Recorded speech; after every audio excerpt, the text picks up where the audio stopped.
हम चाहते हैं कि सबसे पहला रंग आप ही हम पर लगाए।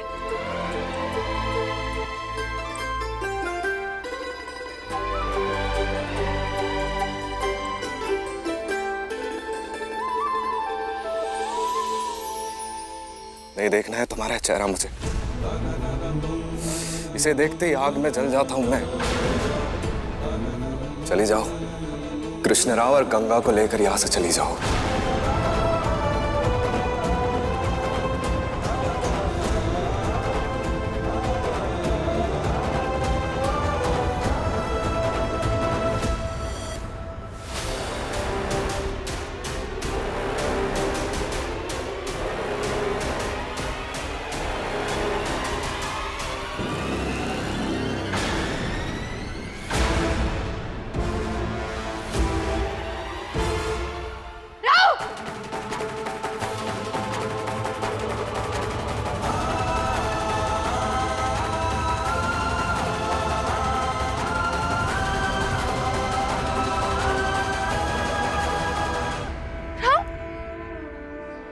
क्या हुआ राव?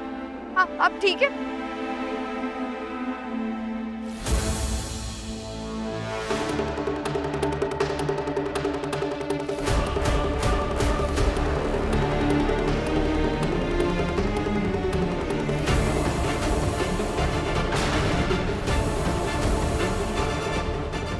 ये तो जहरीली सुई लगती है।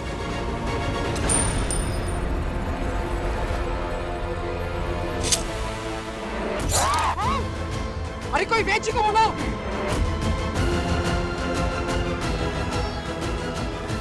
राव, संभालिए अपने आप तो मेरा दुश्मन घर तक भी पहुंच गया है। तो जाकर बता दो मेरे दुश्मनों से कि जो लोग तलवार से लड़ते हैं उनका एक सुई कुछ नहीं बिगाड़ सकती।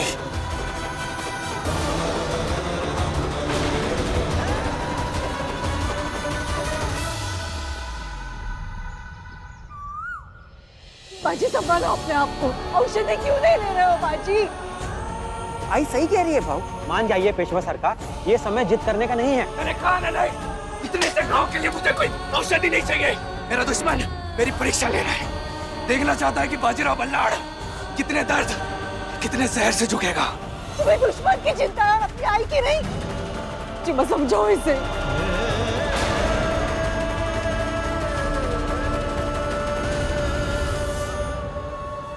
संभालो इसे।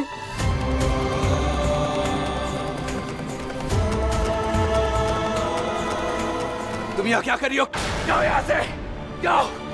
पेशविन भाई, आप बाहर जाइए, इन्हें थोड़ी देर अकेला छोड़ दीजिए। अब जाओ। आप सभी बाहर आइए। आइए।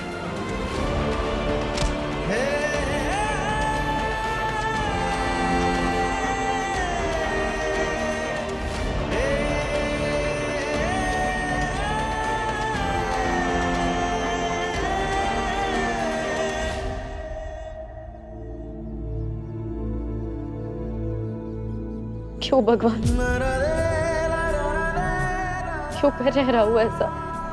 क्यों नहीं समझ रहे उनके शरीर को कितनी तकलीफ है?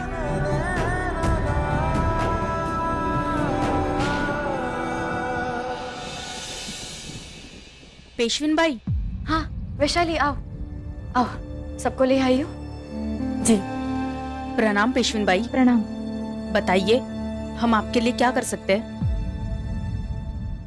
आप सबको तो पता ही है आपके पेशवा सरकार के साथ क्या हुआ है।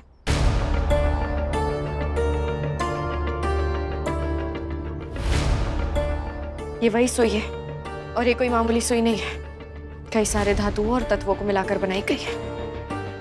घातक जहर था इसमें। देखो, हमें इतना तो पता है कि इस तरह का काम दक्षिण में होता है, लेकिन वैशाली तुम ऐसा करो, इन दिनों दक्षिण की ओर कौन गया है, आया है, सब पता करो। जी पेशविन भाई। लाडू लाडू, जीजा जी की हालत अब पहले से बेहतर है।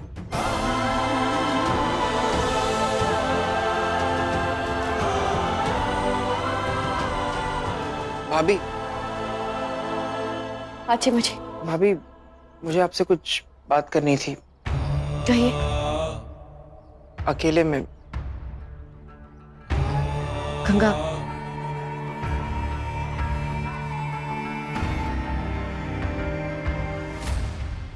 भाभी पता नहीं मैं ये कैसे कहूँ पर भाव भाभी वो क्या कह रहे चिमा जी? हम समझ नहीं पा रहे, साफ साफ कहिए। भाभी भाव ने मुझे आपसे पूछने कहा है कि गंगा और कृष्णा राव के साथ मायके कब जा रही है। हमेशा के लिए।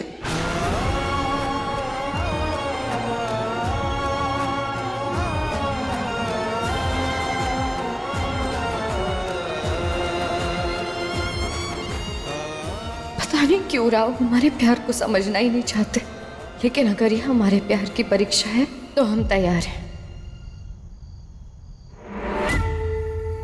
ऐसी क्या जरूरत थी इस वक्त मुझे बुलाने की? तुम्हारी हिम्मत कैसे हुई मेरी बहन और जीजाजी को मारने का षड्यंत्र रचने की? मैंने कहा था ना कि सिर्फ इतना सा ही जहर लगाना कि वो बीमार पड़ जाए और बही खाते से उनका ध्यान हट जाए। मैं उन्हें मारना नहीं चाहता था। मैंने तो सुई में भी इतना जहर लगाया कि वो कुछ दिनों के लिए बीमार पड़ जाए। पता नहीं उनकी हालत इतनी खराब कैसे हो गई। आपको तो मेरा एहसान मानना चाहिए कि मैंने आपका नाम नहीं लिया, कृष्णा राव। और तुम्हें लगता है कि तुम्हारे नाम लेने से लोग विश्वास कर लेते? निकल यहाँ से। सुनिए, अगर इस हमले में मेरा नाम आया ना तो आपका भी आएगा, समझ गए? और लोग विश्वास भी करेंगे। और जो ये आपके तेवर है ना, अपने पास ही रखिए। जीजाजी पहले ही लाडू को घर से निकालने पर तुले हुए हैं, और अगर ऐसे में उन्हें राजकोष धांधली में मेरा हाथ होने का पता चला तो वो काशी को हमेशा के लिए चांस भेज देंगे। सुनो, तुम इस लायक तो नहीं हो, लेकिन अब भी मैं तुम्हारी मदद करूंगा। बदले में तुम्हें भी एक वचन देना होगा कि अब दोबारा तुम कभी ऐसी कोई हरकत नहीं करोगे। निकलो।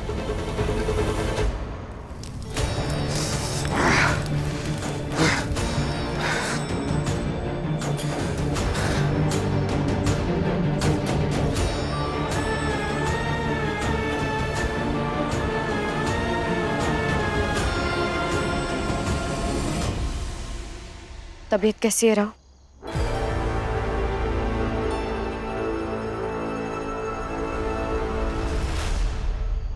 जख्म गहरे हैं, बाहर से मलहम लगाने से भरने वाले नहीं है।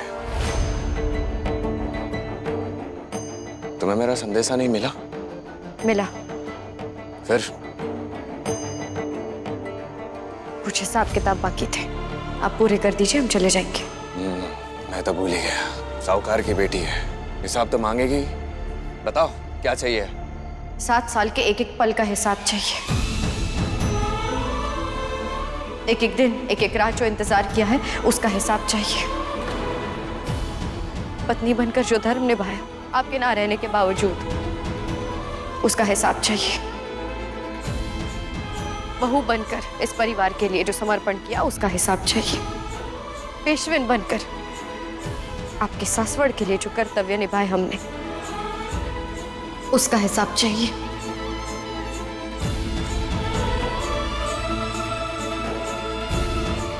अरे रुक क्यों गई? बोलो ना, और क्या हिसाब चाहिए? बोल रहे हैं, बिल्कुल बोलेंगे। 7 साल तक अपनी एक एक चिट्ठी के जवाब का इंतजार किया।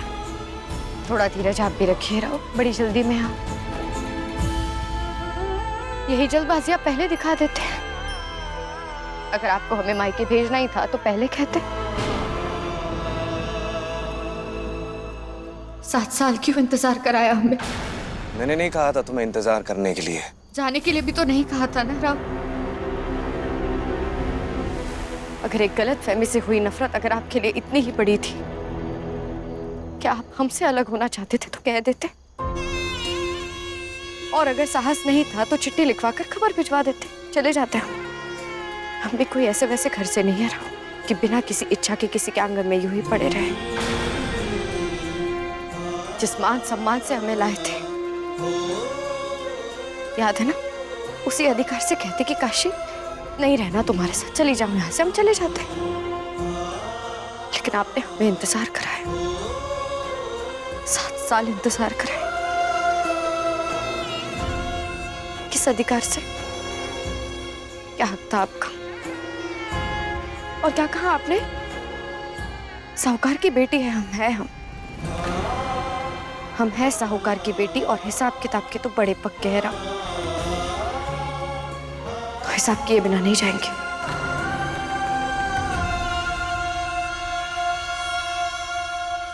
क्या हुआ? अब चुप क्यों है? बोलिए। ठीक है, हम और इंतजार कर लेते हैं, लेकिन हिसाब के आप बहुत कच्चे निकले पेशवा।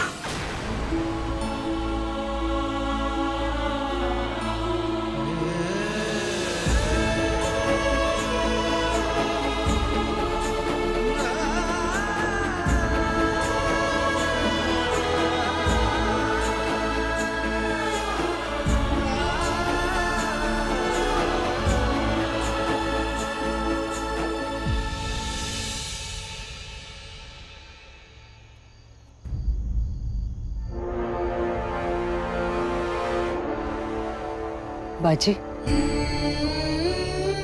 नहीं, मैंने काशी को कृष्ण राव और गंगा के साथ यहाँ से जाने को कह दिया। क्यों? इस क्यों का जवाब आप जानती है ही। काशी गुनहगार है बाबा की। तुम्हारे बाबा की आत्मा को शांति मिलेगी अब। आधी अधूरी पूरी तब मिलेगी जब काशी अपने कदम सासवड़ के बाहर रखेगी। कब जा रही है वो? बहुत जल्द।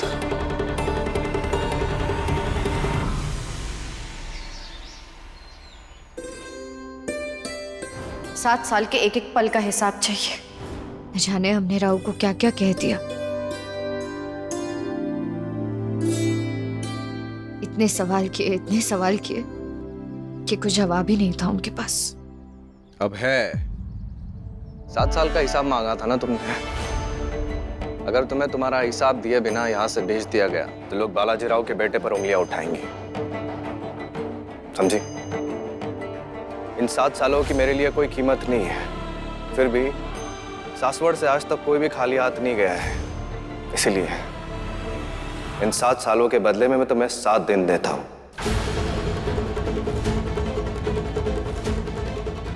7 दिन अपनी पत्नी के रूप में जीने का मौका देता हूं मैं तुम्हें।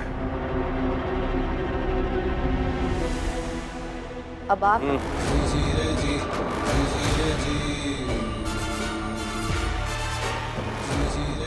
लेकिन इन 7 दिनों की भी कुछ शर्तें हैं।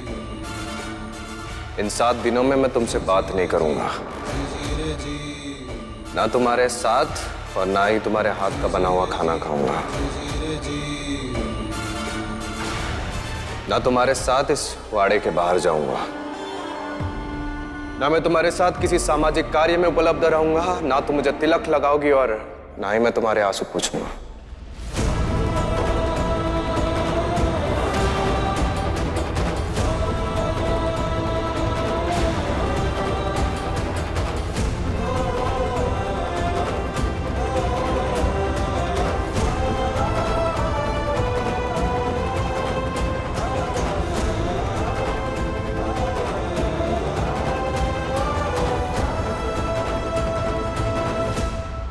मतलब आप हमारे रुको, बस इतना ही नहीं, और कुछ है। एक छोटी सी शर्त। आज के बाद मैं इस कमरे में कभी वापस नहीं आऊंगा और ना ही तुम मेरे कमरे में आओगी। तो काशी भाई, हाँ पेशविन भाई, इन शर्तों के साथ तुम्हारे 7 दिन तो व्यर्थ हो जाएंगे। फिर भी रहना चाहो तो रह सकती हो। वाड़े में साहूकारों के लिए जगह तो है ही।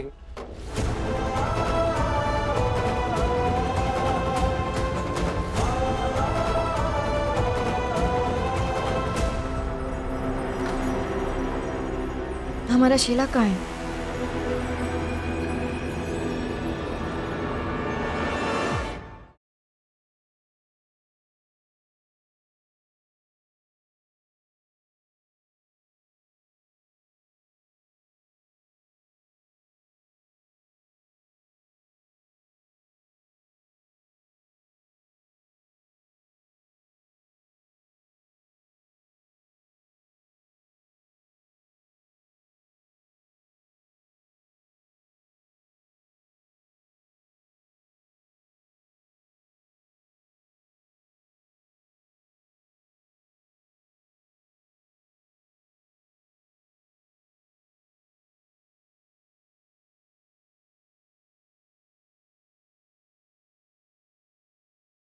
पेशविन बाई को पेशवा की ये शर्त स्वीकार है।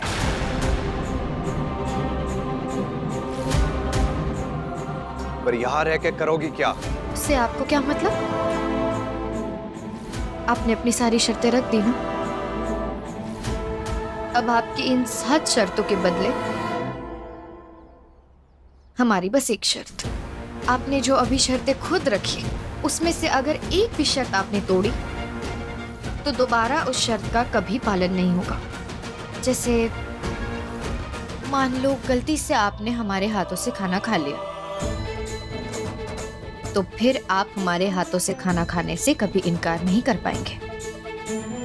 अगर आप हमारे साथ वाड़े के बाहर चले गए तो हम जब चाहेंगे आपके साथ आएंगे।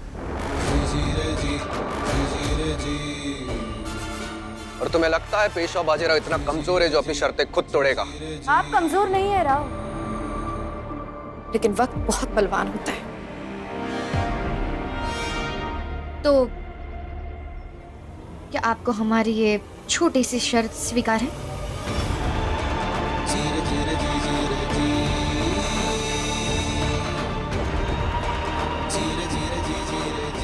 बिल्कुल।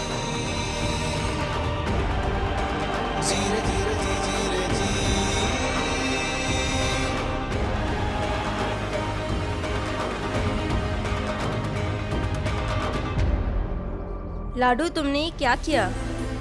7 दिनों की शर्त के लिए तुम तैयार क्यों हो गई? इन 7 दिनों में कोई जादू या चमत्कार नहीं हो जाएगा? मैं जानती हूँ कि 7 दिनों में कोई जादू नहीं होने वाला। फिर क्यों रुकेगी वो 7 दिन? जानते हैं हम गंगा, 7 दिन और रहकर कुछ नहीं होगा। और ये 7 दिन हमारे लिए आसान भी नहीं होंगे, लेकिन रह लेने दीजिए उसे 7 दिन। चले जाएंगे चुपचाप हार मान के। हार जीत और शर्त में उलझ कर रह गए हम दोनों। 7 साल तो काट लिए, लेकिन ये 7 दिन बस एक मौका मिल जाए हमें। मौका तो मिलना ही था, आखिर बालाजी राव का बेटा हूँ। अगर अपने दुश्मन को मौका नहीं दिया तो मेरे बाबा का नाम खराब हो जाएगा। लेकिन हम भी पेशवा बाजीराव की पत्नी हैं, एक योद्धा की पत्नी है। बिना लड़े हार मान ली तो बाजीराव का नाम खराब हो जाएगा।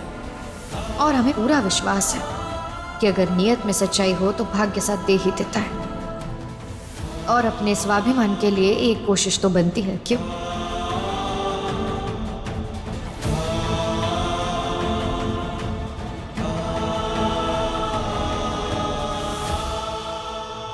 प्रणाम पेशविन बाई।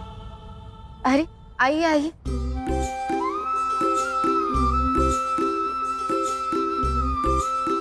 पेशविन बाई, ये मंदरा है। हमें सासवड़ की किसी औरत का परिचय देने की जरूरत कब से पड़ने लगी? हम जानते हैं इसे। बोलो। पेशविन बाई, इसे आपसे कुछ कहना है, लेकिन अकेले में।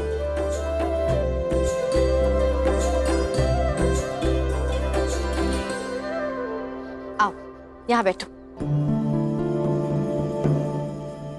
पेशविन भाई, वो जो आपके कोषाध्यक्ष जी है ना, जिनका हाथ काट दिया गया था, हाँ हाँ, मैं उन्हीं के घर में काम करती हूँ। मैंने कोषाध्यक्ष जी को किसी से कहते हुए सुना था, जिस आदमी ने पेशवा सरकार को मारने के लिए जहर दिया था, वो आदमी आज विनायक मंदिर में शाम को आने वाला है। वहाँ से आरती के बाद हमेशा के लिए दक्षिण की ओर चला जाएगा।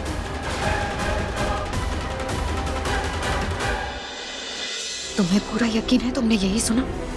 पेशवा सरकार को कोषाध्यक्ष ने जहर दिया था? हाँ पेशविन बाई।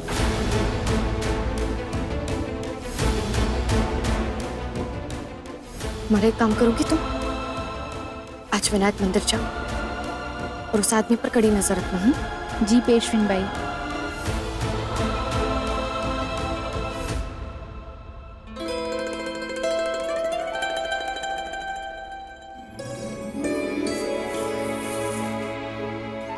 क्या हुआ? तुम इतना मुस्कुरा क्यों रही हो? हमने कहा था ना गंगा, नियत में अगर सच्चाई हो तो भाग्य साथ दे ही देता है। आज शर्त का पहला ही दिन है और देखो, भाग्य ने हमारा साथ दे दिया।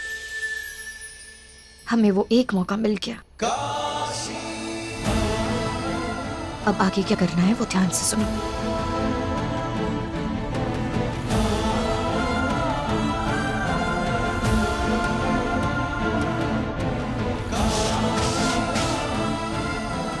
दादी काका, आज लाडू बाई का खाना नहीं बनेगा। क्यों? उनका आज व्रत है। नहीं नहीं, वो किसी गुप्त काम से बाहर जा रही है। गंगा, क्या हुआ? छोटी मालकिन मायके जा रही है क्या? नहीं नहीं कावेरी काकी, वो किसी गुप्त काम से जा रही है बाहर। अरे अरे अरे, यहाँ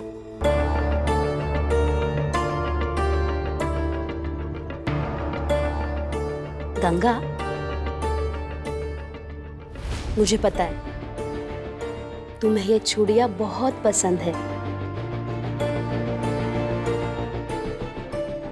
लो, रख लो।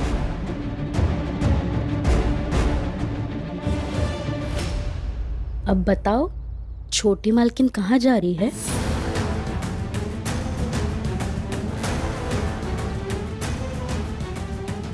मेरे सर पर क्यों खड़ी हो? क्षमा कीजिए मालकिन, लेकिन एक बहुत जरूरी बात पता चली है। लाडू, लाडू, राधा काकी तक खबर पहुंच गई है। अब बताओ आगे की योजना क्या है? देखो, राव को मंद्रा की पहचान कराने के लिए हमें मंद्रा को अपने साथ ले जाना ही होगा, और ऐसे में हमारे साथ कहीं ना जाने वाली शर्त भी टूट जाएगी। बस